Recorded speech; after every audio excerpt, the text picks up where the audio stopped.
All right, you guys, welcome back to the 12th Warrior Fantasy League. This is my video take 2.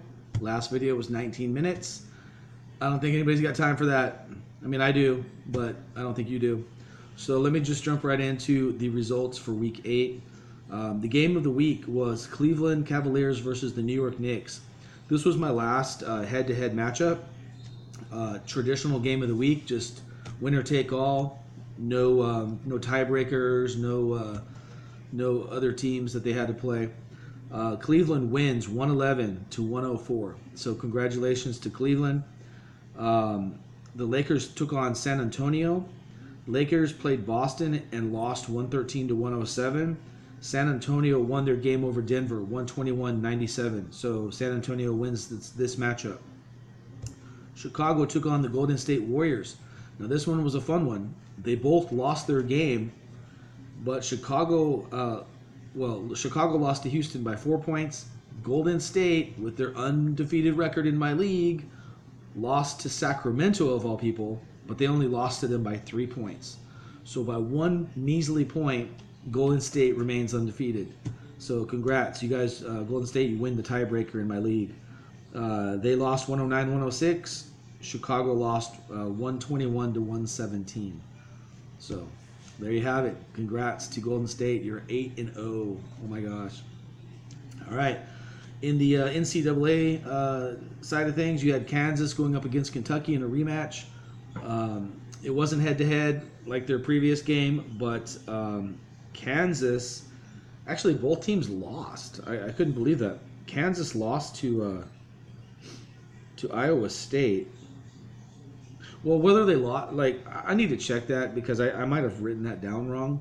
Because it was 92 to 89. So I did put -3. So they may have lost by 3 if they did lose. I'll have to double check that. But I know that Kentucky lost and they lost by 22 points. So whether Kansas lost or whether they won, still Kansas wins in a tiebreaker. So Kansas moves forward. Yeah. I am kind of wanting to check that. I have my phone's charging. I'm doing this on my tablet, so. But anyways, a lot of times I just write down the scores, and then for the most part I get these right. I write down the score correctly, but I'm thinking, how did Kansas lose to Iowa State? That just doesn't make sense to me. So anyways, they win their fantasy game. That's all that matters in my league, right? So UCLA versus Florida State. This was the other game of the week. They didn't play head-to-head necessarily, but this one I gave that esteem to, as both these teams were fighting hard for a chance to win their division, and if they don't win their division, they're also fighting hard to be that wild card team. In this league, you only have 3 teams from the NCAA advancing, and you have 3 teams from the NBA. Right now, Louisville and Kansas are leading their divisions. And then UCLA and Florida State are trying really hard to either win their division or else get the wild card. So, this was the most dramatic game of the week in that UCLA crushed Washington 107 to 66 for a plus margin of victory of 41 points, plus 41. So then Florida State, the next day, here I'm thinking, chalk that one up to UCLA, right? Florida State plays Clemson, and they put a whooping 109 to 61. 109-61. So I was like doing the math, and I'm like, did they win by more than 41 points? And sure enough, they won by 48 points, a plus margin of plus 48. So congrats to Florida State. You guys were both 4-3 when you went into this game. Florida State comes out of it 5-3, and UCLA falls to 4-4 in my league. So wow. And then the final game was Louisville versus Notre Dame. Louisville beat Boston College 90 to 67, and then Notre Dame lost to North Carolina 83 to 76. So congrats to Louisville, man. You move up to 7-1. And Kansas is still right behind you at 6-2, so that's going to be a tight race to see who comes out on top in the NCAA. All right, so standings, Week 9 standings. you have, I'm sorry, Week 8 standings, and then I'm going to jump into Week 9 matchups right quick. You have Golden State 8-0, San Antonio 5-3, Chicago 4-3-1, Cleveland 3-4-1, Lakers 2-6, Knicks 1-7. Then you have Louisville 7-1, Kansas 6-2, UCLA, actually Florida State 5-3, UCLA 4-4, Notre Dame 2-6, Kentucky 1-7. So the Knicks and Kentucky are pretty much done. Unfortunately, since Kentucky is my favorite team, Kansas is right there. So at least, Kansas. I'm rooting for Kansas, and I'm rooting for Golden State. Let's do this. Let's meet in the finals. So Week 9 matchups. There you have it. What a good segue. I didn't even realize. Golden State is playing Kansas in Week 9 as my game of the week. That's a happy accident. You have Golden State going up against the Bulls, and Kansas playing Kansas State. Now, this is the first week where I intermix the leagues, or not the leagues, but intermix the conferences. Before, it was all NBA versus NBA, and then NCAA versus NCAA, and now you have a blend. So you're going to have the NBA, the West take on the NCAA South for the next 3 games, and then you're going to have the NBA East taking on the NCAA North for the next 3 games. So I'm picking Golden State in that matchup. I just think I think both these teams will win their games, but I think Golden State will have a larger plus margin of victory. Then you got LA versus UCLA, the Lakers versus the Bruins. Lakers are playing the Knicks right now. They're doing pretty well. And then UCLA's got Oregon on Thursday. San Antonio Spurs are playing Kentucky.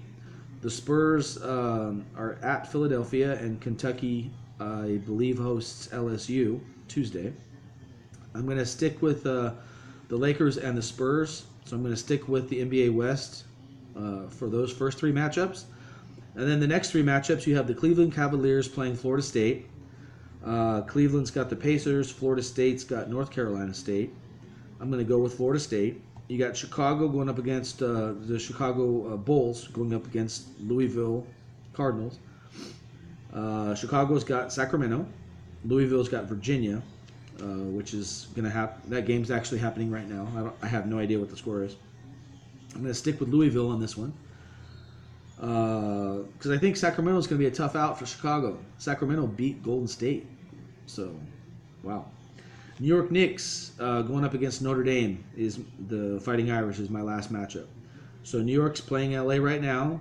I think they were trailing at half, and then Notre Dame plays Wake Forest at home in Notre Dame. So I'm going to stick with Notre Dame. So we're going to go Notre Dame, Louisville, Florida State, San Antonio, LA, and Golden State. And those are my pick 6. So go ahead and pick your own 6. Put them in the comments, and we'll see how you do. Let's see here. So we got 4 more games to go in this league for the regular season, and then you're going to have 3 weeks of playoffs. So the way that's going to work is that the NBA matchups will end at the All-Star break for the league year, and then after the All-Star break, you're going to have the playoffs. So right now, the 3 teams that are in best position to make the playoffs are Golden State, San Antonio, and Chicago. Cleveland is right there in the mix of things, so Cleveland still has a shot. There are 2 games, I think they're one and a half games back of. I think they're just 1 game back of Chicago, so they could even win the division. And then San Antonio is trying to get that wild card spot because Golden State's already locked up the West. And then on the NCAA side of things, Louisville in the north and Kansas in the south are holding it down. And then you have Florida State 2 games back of Louisville and UCLA 2 games back of Kansas. So only one of those teams can make that wild card. And right now, advantage Florida State. All right, guys, thanks. This was only 10 minutes as opposed to 19, so I trimmed the fat. Just wanted to touch on the Super Bowl last night. Congrats to the Patriots. I had the Falcons winning 32-27. Turned out it was 34-28, I think it was, the Patriots in overtime. So congrats. I'll give you guys props where props are due. That was a great comeback. The best comeback ever, especially in the Super Bowl. But wearing all this New York apparel, the next time you guys get to the Super Bowl, I want you guys to play the Giants. So Giants, you need to get to the Super Bowl. Hopefully my Chiefs will make it, but if the Patriots really want to get that monkey off their back, they're going to have to beat the Giants. And because right now the Giants are the Patriots' kryptonite. They've beat the Patriots twice in the Super Bowl. And I'm sure Tom Brady, I think, will like to keep playing until he can actually beat the Giants in the Super Bowl. And then one more note is that Bill Belichick needs one more championship, to be tied with Curly Lambeau and George Halas for most championships. I think he has the most Super Bowls, but in terms of championships, if you're going way back into the history of things, Curly Lambeau from the Packers and George Halas from the Bears have the most championships. So I think Brady plays long enough to get Bill at least tied with those guys. So one more Super Bowl win for both of them. And then he might even play to help Bill get number 7. So we'll see, man. Wouldn't that be great? Or for them, at least. Not for the Chiefs, my favorite team. So anyways, and then my prediction real quick. I got the Chiefs over the Cowboys in Super Bowl 52. There you have it. You guys have a great week.